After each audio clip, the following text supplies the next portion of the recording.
There are different learning challenges that I want to kind of give a quick overview on, and that would be ADHD, dysgraphia, dyslexia, and autism. That's not very severe. Just I'm going to speak to the middle of the road learning struggles, not to the very severe, because I don't have expertise in that area. But when you look at ADHD, and I would imagine that there are a number of you whose kids either have been diagnosed or who you see the distractibility, the disorganization, carelessness in their errors, trouble finishing their work, just avoiding writing at any cost. These are the symptoms that affect writing in a child with ADHD. Now, if you have a child who has dysgraphia, there will be similarities to all of these. But with dysgraphia, they're going to have I talk with my hands, so. I know. My earbuds might fly out of my ears at any point.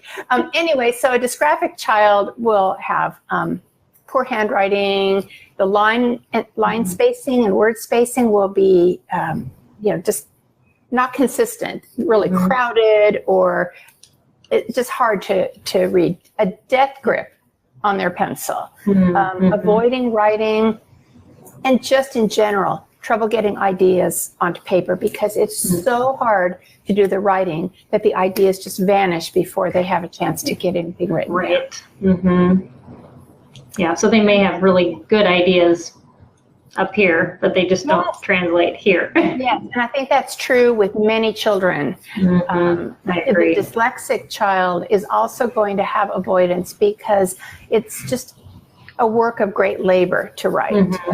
Their sentence structure is often poor. They have line spacing and word spacing issues. The dyslexic child has another problem, and that is they have trouble proofreading their own work. So they appear careless when they truly can't see their mistakes. So that is something where working together with your child can be really helpful. Yeah. And then finally, the high-functioning child with autism.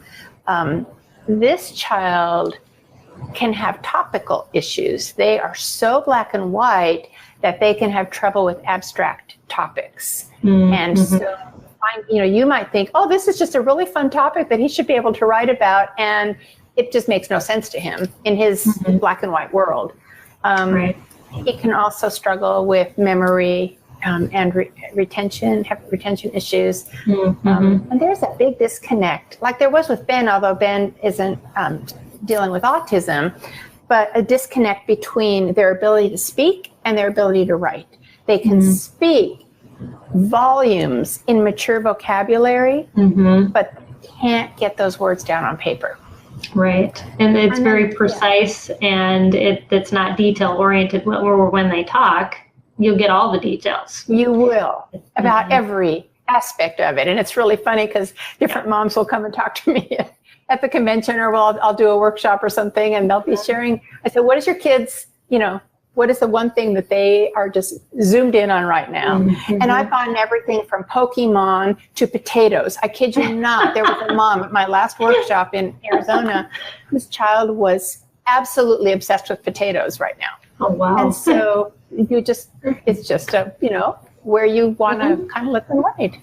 And then also this child, the high functioning child with autism, is going to be more than any of the others, a perfectionist.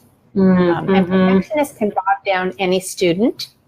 But writing, it really does. It just squashes that creativity. Yes. And so what happens with all of these kids is they're easily overwhelmed, and they're easily discouraged by their lack of success, because what they think in their head is not showing up on their paper, and they feel like failures. And that's really, really hard for them.